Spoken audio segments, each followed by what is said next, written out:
cost of freedom, like many have been referring to that war, had a high number of casualties for both sides. Entire countries had collapsed. In a perfect world, I would say that no one won the war.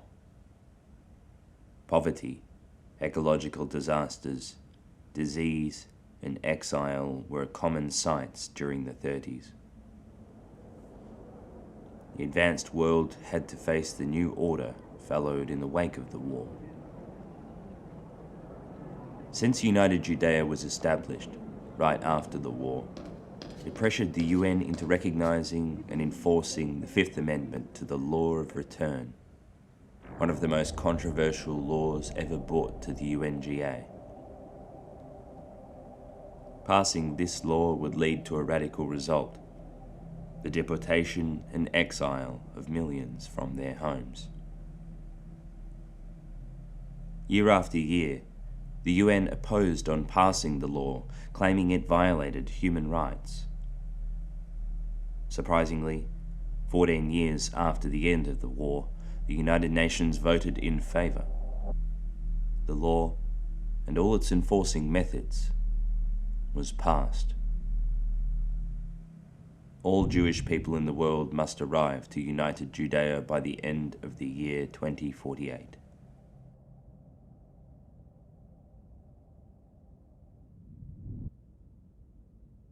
According to the Fifth Amendment to the Law of Return, you must report to the airport listed below at the mentioned date.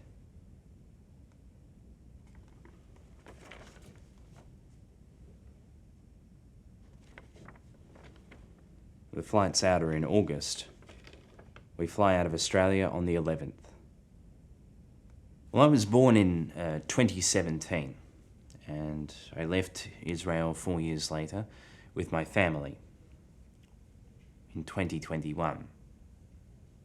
I haven't been there for 25 years. On the other hand, I'm interested to see how the place has changed, although I barely remember anything from there.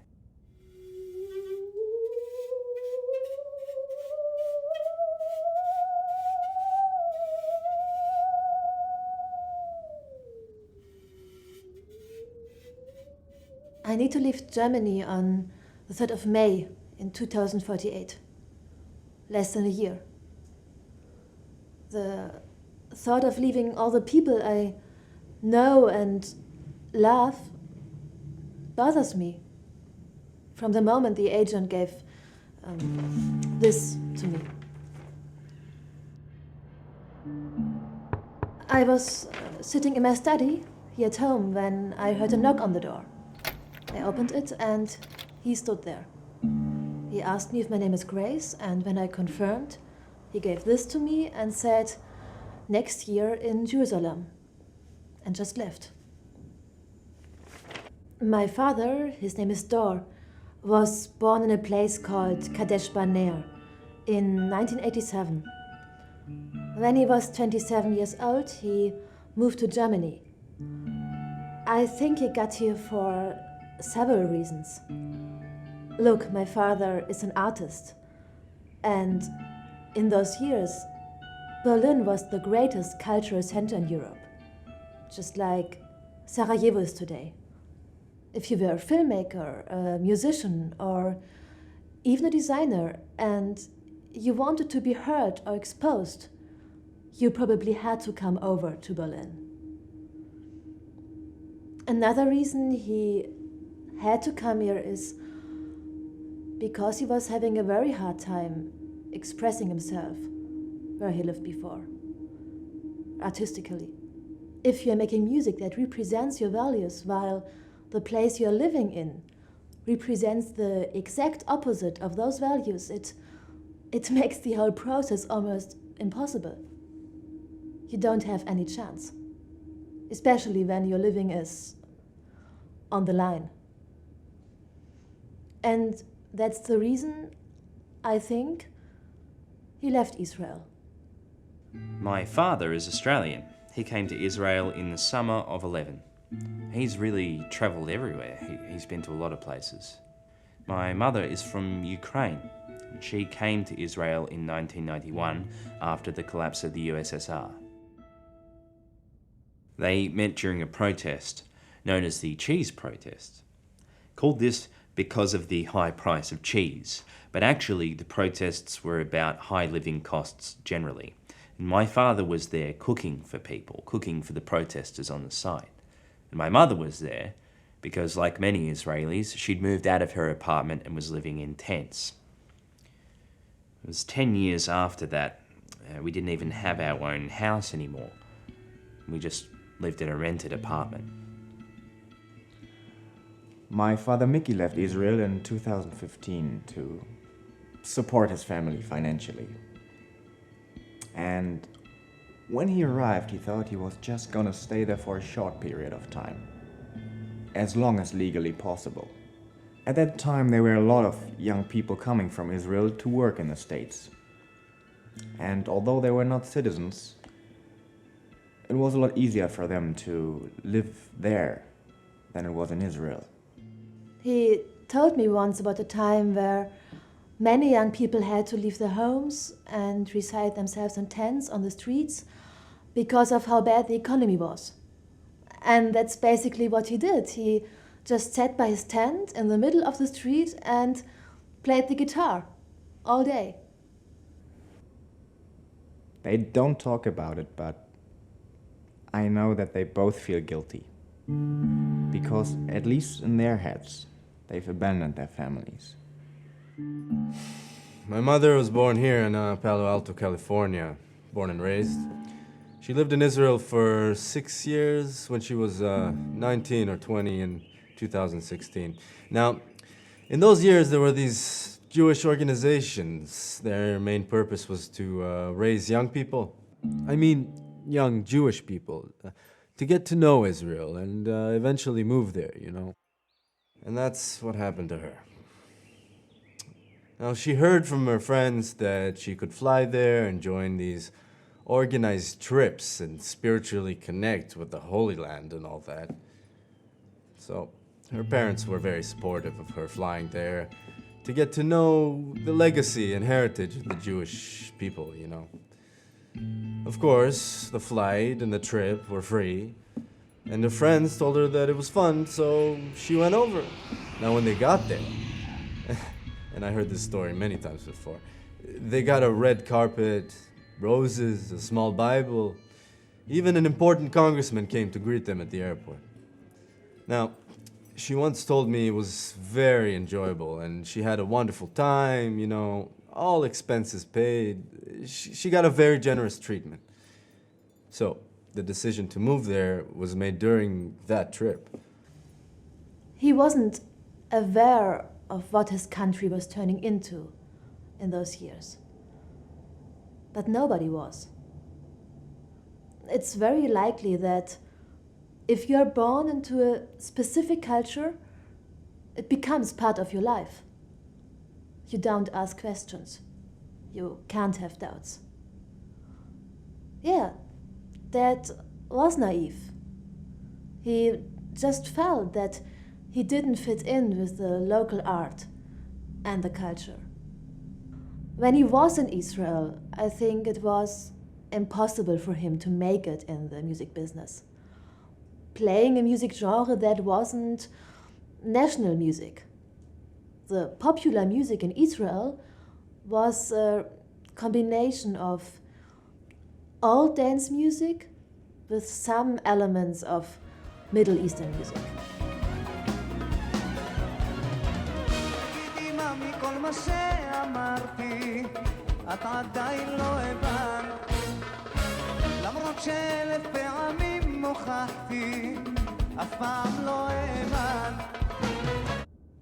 No wonder that none of Dad's friends could stand it.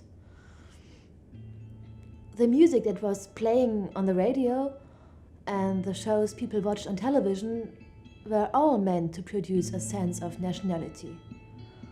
The culture had strong ideological influences you were not even aware of. They had only one radio station. Well, that one station was owned by the military, so obviously They wouldn't play any music that didn't go well with the national ideas. And Daddy made rock music. Guitars, distortion, and in English. And you know, rock music always had a rebellious spirit in it, a spirit of criticism. So, of course, it didn't go well with the regime, the same regime that ruled over the radio station at that time. The people weren't aware of the messages transmitted to them. It didn't matter where you were, either listening to the radio in your car or watching TV at home. It was everywhere. Well, my mother studied media sciences in one of the more developed cities called Herzliya. Now, the problem started when she was done with her studies. A month went by, 2 months. She still couldn't find work in her chosen profession. That's when she thought of moving back here to California. But at that time, she was working 2 jobs. One in the ice cream shop and the other in a retail clothes department. She still couldn't pay the rent. Suddenly, the Jewish-Israeli dream wasn't so perfect. If you were rich, you'd live in one of the central cities, Tel Aviv, Herzliya, or the surroundings, and you'd probably have no idea about things happening right under your nose. If you were poor, like 80% of the Israel population back then, well, you probably had no time to think about political morality or anything like that. The irony of our story is that a year after we left, because of the rising living costs, the government responded to this distressed real estate situation by passing the Law of Zionist Settlement, which provided financial incentives for Jewish and Israeli citizens to move into the West Bank and Gaza. And within a year, 83% of the population were Jewish. And after arguing about the same things and protesting and demonstrating about the same things that people had been arguing about for more than a decade, the Israeli government decides to take a less lenient approach to the public. And straight after a protest on the 5th of August 2022, in which 32 protesters were killed, my parents left Israel and came here. They left right before the Palestinian Intifada began. Maybe because he was an artist, he felt that something was going to happen, long before other people felt what was coming for them. I know it sounds funny, but in those days, the regime took away every form of freedom. You couldn't even rebel or express yourself, or just find one moment for yourself. You had to go to the army. In 1977, the National Religious Party was selected to lead Israel. But you have to understand the kind of circumstances in which this kind of change occurred, in this kind of political upheaval, because those circumstances will be used by subsequent regimes to kind of change the ideological DNA of Israeli citizens. I can tell you my parents' immigration story, but in order to understand the processes, the context of what went on, you have to dig a little deeper. Israel is an immigrants' country. The first immigrants were Jews coming from Russia in the late 19th century until the 1920s, and after that time, the European Jews from before World War II and after the war came. The refugees, the survivors.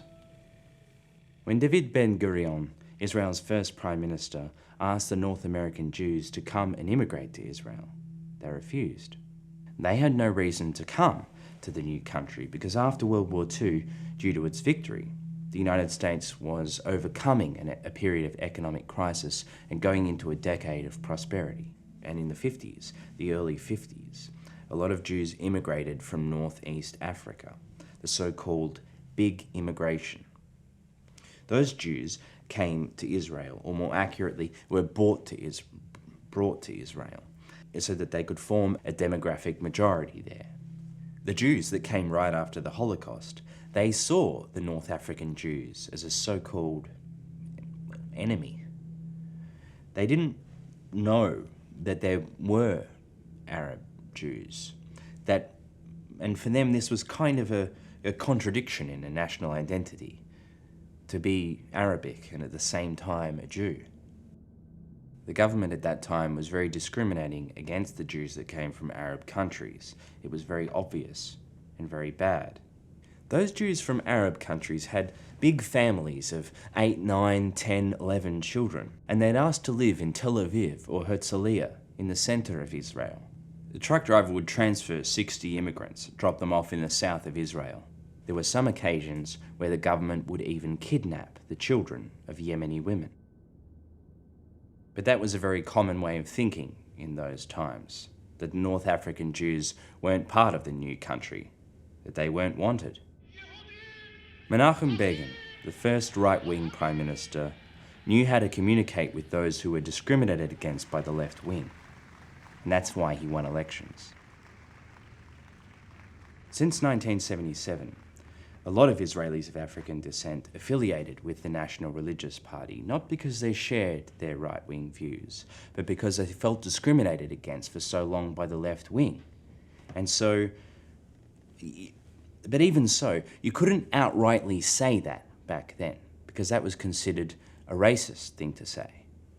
Aliyah is a Zionistic expression, literally meaning going up. When a Jew immigrates to Israel, it's called Aliyah, it's like coming back to where you should live, to the country you're supposed to live in like 1,000 years ago or something. Aliyah is going up. It's all about perspective, who you are and how you look at it. In 1 year, I'll have to do Aliyah. Anyways, in 2019, she had to leave her apartment in Herzliya and thought of leaving Israel altogether. That's when she got a call from the Jewish agency.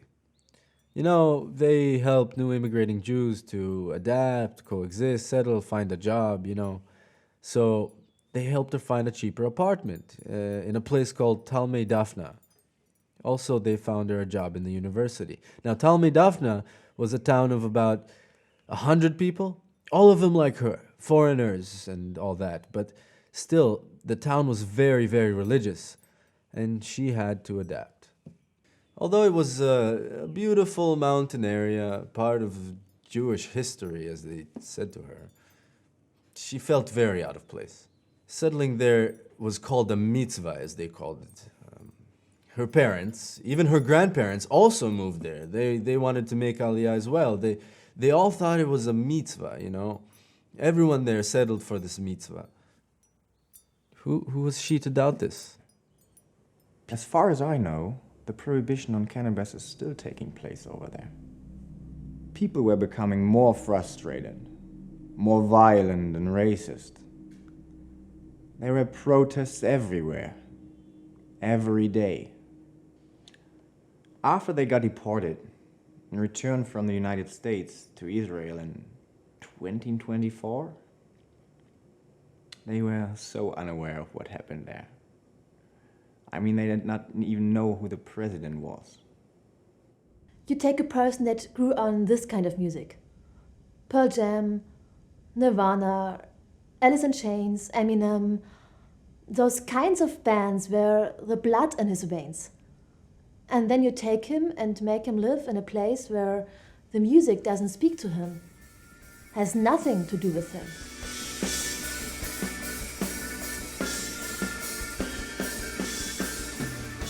You could say that the last rocker, if he was really a rocker, left Israel in 2020.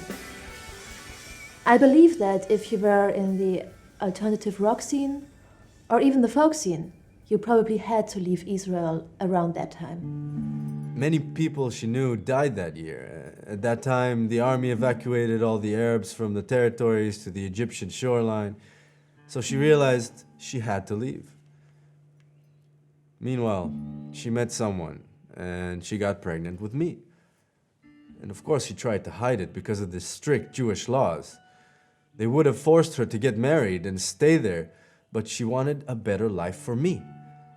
She was overburdened, the uprisings, her pregnancy, and religious oppression. She wanted to escape. She didn't want me to be born to all this shit. She wanted to run back to the USA, and she didn't have a choice. She just packed her bags and flew back. But she was hitchhiking to the airport, alone, pregnant, and running. I mean, imagine that. What she went through. It's crazy. I've always maintained that in order to understand United Judea politics, it's important to understand the reason for Israel's takeover of those places after the war. Helium is an important and rare resource in the development of cryogenics. The entire railgun systems used by the United States and the Russian Empire are based on helium. After the war in 2033, the United States has no more business in the Middle East and abandons its allies. Israel invades the former Jordan, Syria, Lebanon, and territories of Egypt, including the Suez Canal. Another major step forward in the formation of the United Judea state was the gas agreement between the US and Israel. I remember the day when United Judea was founded. I was 18. I was just coming back from school when my father called me from the office and said I should switch on television. So I saw it there on the news. It was everywhere, on all channels. And I somehow thought, I had a feeling that it would affect me. But I didn't know how, so I just sat there and watched the television for like hours. The next day I went to school. Teachers asked me if I was Jewish. And I was wondering why, because they were somehow assuming that I was involved in it, but I had nothing to do with it. So from that day, I think people treated me in another way. Let's see, the first memory about Israel. It was the day Israel invaded. I was very young, I think 6 or 7 years old. I remember they both were in the kitchen, shouting about some guy who just got out of prison, some bastard who got a pardon. They were really upset. I think it was the guy who killed the president or the prime minister. Now, it sounds ridiculous, but I didn't even know I was Jewish until I was 14. I didn't even know about my mother's story. It was so strange for me, She had all these female friends, but she never mentioned any grandparents or aunts and uncles. I finally asked about my father at age 14. He might still be in United Judea. I hope. I asked many questions. I was so angry. She was hiding all these secrets from me. What did I do to deserve it? After she escaped, she denied all her ties to Judaism, and I had to accept it had nothing to do with me. When Israel became United Judea, straight after the war, it actually reigned over 80% of the territories described in Exodus as being the Promised Land. And it came to pass that, when the sun went down and it was dark, behold, a smoking furnace and a burning lamp that passed between those pieces. In the same day the Lord made a covenant with Abram, saying, Unto thy seed have I given this land, from the river of Egypt unto the great river, the river Euphrates. When you stop to think about it, it's not that surprising. You see, it was like this all along. United Judea, from the Nile all the way up to the other river. At first they thought of living in Germany, and they were so close to moving there. What stopped them in the end was the bombings that started in the big Jewish communities. Germany, like Brazil and South Africa, was a very dangerous place to live for Jews at the time. When they started terrorizing the Jewish community here in Germany, my father actually thought of moving back to Israel. He was terrified for our lives. It was awful. And not long ago, when the rumors about Israel's involvement in the terrorist attacks started surfacing, it was already too late. Many Jewish people who didn't even define themselves as Jewish left their homes all over Europe and moved to Israel. That's exactly what they had planned. This is madness. Just pure evil. Pure evil. I'm holding the foundation document of Gush Emunim, which was a national religious movement, which believed that the Messiah would only reveal himself when Jews had settled across the Jordan riverbank in what is now called Eastern Judea.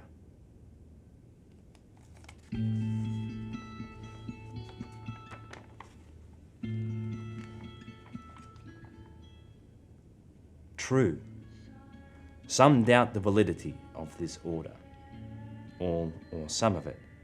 But those who wish to read into the literal meaning of the halakha cannot ignore the order to occupy the country and settle it. From the deepest core that it holds in the life of the individual and the nation, even if there are some agents who delay, for the time being, its full fulfillment. While the kingdom of priests will be built here in the land of Israel, the eyes of the world will look up to it in fear, respect, and adoration.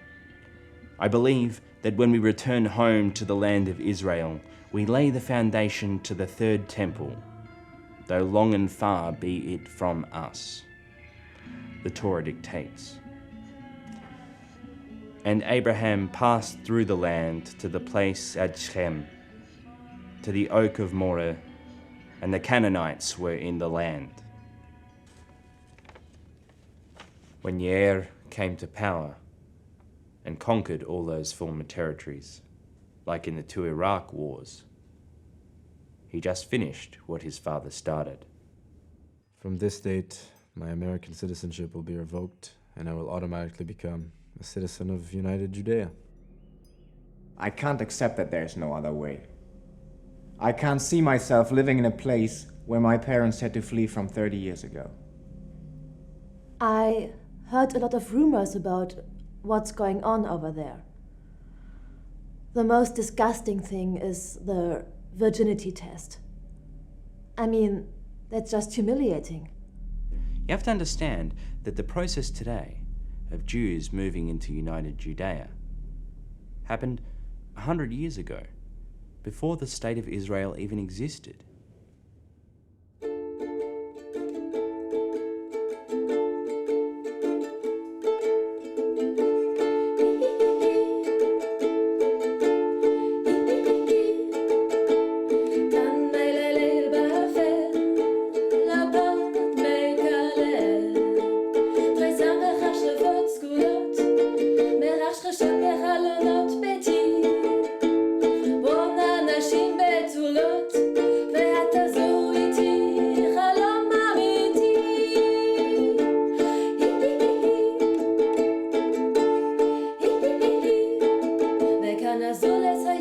אתה גונח, מתעייף, אחור קדימה נופל, פתאום מתחיל למלמל, כי שוב כושל, כי שוב כושל, כי שוב כושל.